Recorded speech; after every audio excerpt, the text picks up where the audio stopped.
End of the breaking news చూస్తున్నారు. ప్రకాశం జిల్లాలో హద్దులు దాటారు పోలీసులు.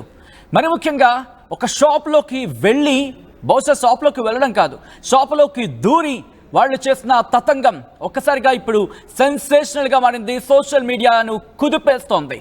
కొండపి మండలం జాళ్లపాలెంలో ఓ ఇంట్లో చోరీకి సంబంధించి ఆ విజువల్స్ మీరు చూడొచ్చు. సీసీటీవీ ఫుటేజ్ కోసం పక్కింట్లోకి వెళ్లారు మర్రిపూడి ఎస్ఐ రమేష్ బృందం.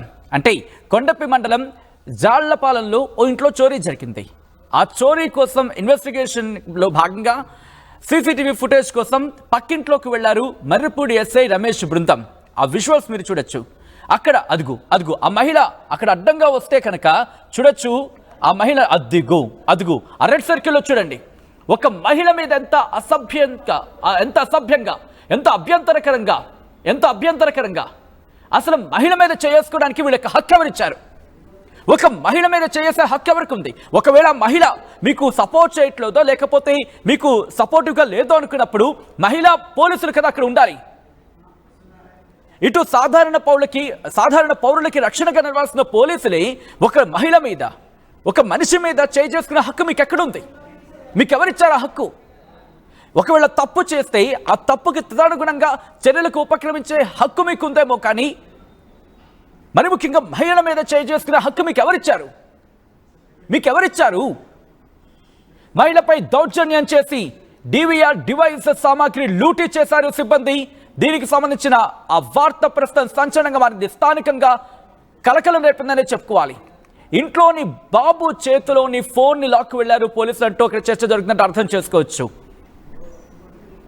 AP police, this is called a friendly policing? This is called a friendly policing? You should answer for this. మీరు సమాధానం చెప్పాల్సిందే. ఎందుకంటే ఆంధ్రప్రదేశ్ పోలీసులు అంటే గౌరవం ఉంది, గౌరవం ఉంటుంది, గౌరవం ఉండాల్సిందే. కానీ మీలాంటి వ్యక్తుల వల్ల ఒక వ్యక్తి లేకపోతే ఒక పోలీసు చేసే పనికి పూర్తిగా పోలీసు వ్యవస్థ ఇప్పుడు ఆ భారం మోయాల్సి ఉంటుంది. ఒకసారి చూడొచ్చు ఎంత దుర్మార్గం అది.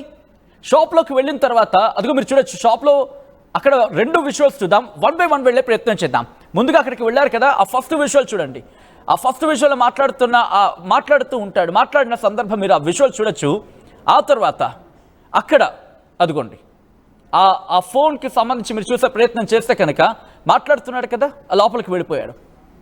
ఆ తర్వాత మీరు చూడొచ్చు అదిగో ఆ మహిళ వచ్చాడు. ఆ మహిళతో ఎంత అభ్యంతరకరంగా ప్రవర్తిస్తున్నాడు అక్కడ. ఆ తర్వాత ఫోన్కి సంబంధించి మీరు చూడొచ్చు. ఆ ఫోన్కి సంబంధించి అదిగోండి అక్కడ ఆ వ్యక్తితో వాగ్వాదానికి దిగుతారు. వాగ్వాదానికి అఫ్కోర్స్ బహుశా మేబీ వాళ్ళకి ఆప్షన్ ఉంటుంది ఇన్వెస్టిగేషన్లో భాగంగా. ఒకవేళ తప్పు జరిగితేనే అదిగో అక్కడ పోలీసు ఫోన్ లాక్కున్న విషయాలు కూడా మనకు అర్థమవుతుంది దాదాపుగా. ఆ తర్వాత బయటికి తోసేస్తుంది సందర్భం. ఫోన్ అడిగితే ఎవరు ఇంకా. సో ఇప్పుడు మిమ్మల్ని ఏమనాలి? ఒక మనిషి దగ్గర ఫోన్ లాగేసుకున్న మిమ్మల్ని పోలీసులు అన్నారా? దొంగ పోలీసులు అనాలా? ఏమనాలి?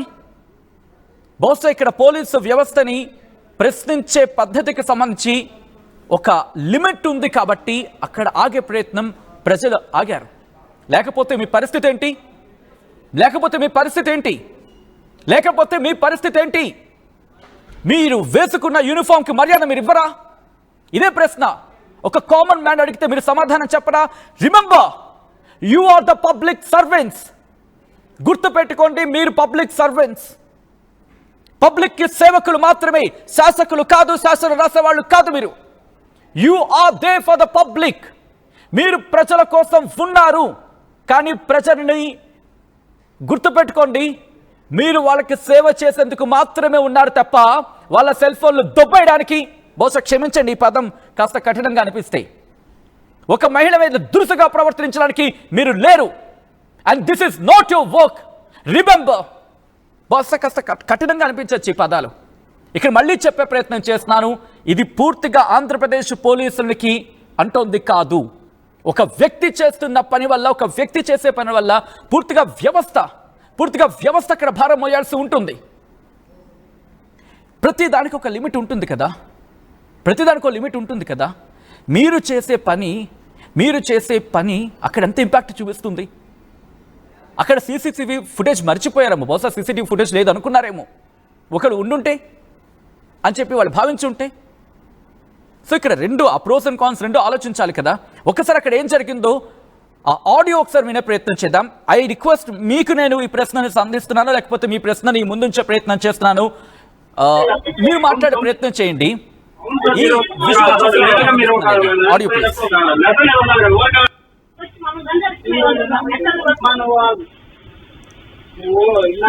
ఈయనప్పుడు ఏం మాట్లాడుతుంది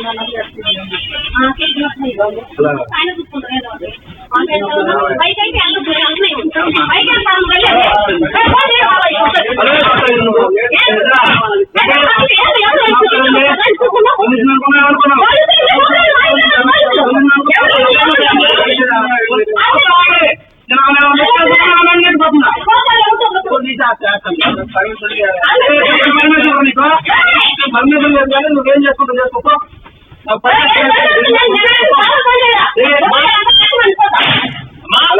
ఏం చేసుకుంటా చేసుకో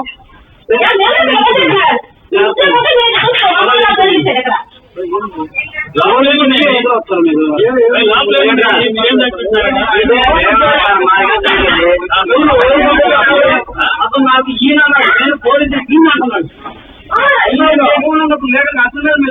అదే చేస్తున్నాం మా బడ్జెట్ అవును సొంత రావద్దు. అవును సార్, మీరు మీరు ఒక లెసన్ ఏమన్నారు, ఓటర్ మొత్తం ఓటు ఎలా పోతాను మొత్తం చిన్న కలవాలి మేము.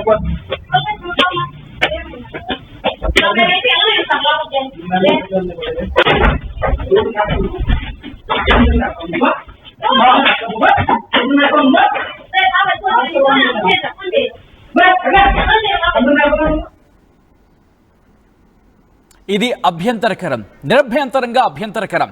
ఒకవేళ ఆ మహిళ కనుక నిజంగా తప్పు చేశారనుకుందాం, ఫర్ సపోజ్, ఎందుకంటే అంటూ ఉంటారు కదా నాణానికి రెండు వైపులు ఆలోచించాలని చెప్పి, రెండో వైపు కూడా ఆలోచించే ప్రయత్నం చేద్దాం. మహిళ సైడ్ ఏమైనా తప్పుందేమో అనుకుందాం. ఏం చేయాలి అక్కడ? మహిళా పోలీసులు కదా రంగంలోకి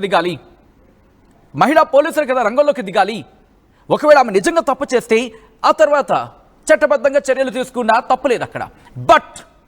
బట్ ఆ రెడ్ సర్కిల్లో కనిపిస్తోంది కదా, ఆ రెడ్ సర్కిల్లో కనిపిస్తోంది ఈరోజు మూడు సింహాలు మీరు నెత్తి మీద పెట్టుకొని తిరుగుతున్నారు కదా.